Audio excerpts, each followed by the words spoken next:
Barpeta railway station new blog video সবাই দেখবেন। Welcome back to my new blog. Finally আজকে আমি আছি দেখেন বর্তমান স্টেশনে, বরপেটা রেলওয়ে স্টেশনে আসি। আমি ডিব্রুগড় থেকে বর্তমান স্টেশনে চলে এলাম। তো এখান থেকে আমি বাড়িতে চলে গেতেছি, বর্তমান বয়াঙ্গাঁও যাব। তো স্টেশনের ভিতরে কি আছে না আছে সম্পূর্ণ দেখানোর চেষ্টা করব। ব্লগটা স্কিপ না করে আপনারা ফার্স্ট টু লাস্ট দেখতে থাকেন। গাইস দেখেন ভিতরে চলে এলাম আমি, এইখানে লেখা আছে দেখেন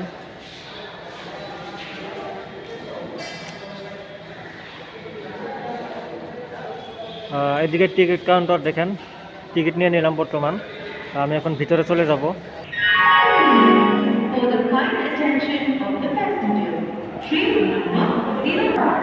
দেখেন স্টেশনের ভিতরে চলে এলাম, সম্পূর্ণ এরিয়াটা আপনার দেখানোর চেষ্টা করবো। ব্লগটা স্কিপ না করে ফার্স্ট লাস্ট দেখতে থাকেন।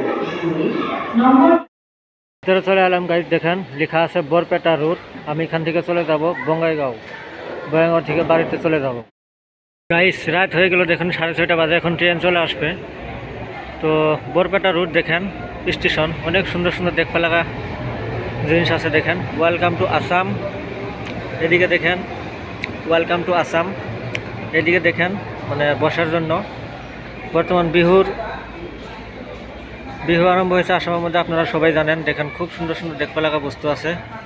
গাইস ভিডিওটা কীরকম লাগতেছে অবশ্যই আপনারা কমেন্ট বক্সে জানাবেন। বরপেটা রেলওয়ে স্টেশন, বর্তমান ট্রেন একটা খাড়ায় আছে, এটি চলে যাওয়ার পরে আমাদের ট্রেন চলে আসবে। ডাইরেক্ট এখান থেকে চলে যাব বঙ্গাইগাঁও, বঙ্গাইগাঁও থেকে চলে যাব বাড়িতে।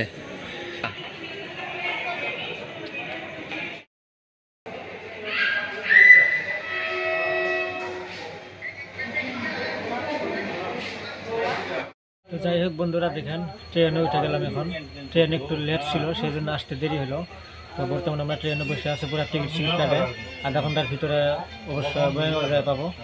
তো যাই হোক গাইস, অনেক দূর থেকে বাড়িতে চলে আসলাম, অনেকদিন পর বন্ধু বান্ধবের সাথে দেখা হবে। তো যাই হোক ভিডিওটা কীরকম লাগতেছে অবশ্যই কমেন্ট বক্সে জানাবেন। বাকি ভিডিওটা যদি ভালো লাগে লাইক শেয়ার কমেন্ট করা ভুলবেন না। তো যাই হোক ফাইনালি গাইস দেখেন, এই যে আমরা এখন বঙ্গাইগাঁও এসে পেলাম, এখন এখান থেকে চলে যাব ডাইরেক্ট বাড়িতে। তো গাইস ভিডিওটা কীরকম লাগছে অবশ্যই কমেন্ট বক্সে জানাবেন। আর বাকি আগামী নতুন ভিডিওতে দেখা হবে। ভালো থাকেন, সুস্থ থাকেন, সবাইকে থ্যাংক ইউ। বাকি এখান থেকে অন্য জায়গায় যাব, ব্লগ ভিডিও আপনাদেরকে দেখানোর চেষ্টা করব। Thank you.